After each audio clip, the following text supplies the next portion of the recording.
بسم اللہ الرحمن الرحیم۔ دوم رمضان المبارک۔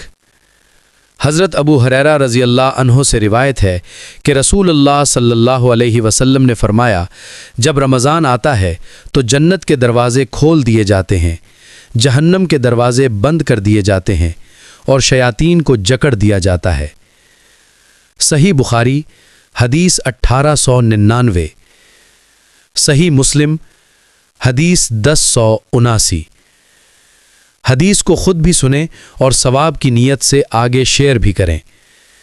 اور جو شخص رسول پاک صلی اللہ علیہ وسلم کی حدیث سنتا ہے اور اسے دوسروں تک پہنچاتا ہے، اللہ تعالیٰ اسے اتنا اجر دے گا جتنا اس نے اسے سنا اور پھیلایا۔ حدیث لازمی شیئر کیجیے۔ روزانہ اس طرح کی احادیث سننے کے لیے ہمارے پیج ڈیلی AJK کو فالو کریں۔ شکریہ۔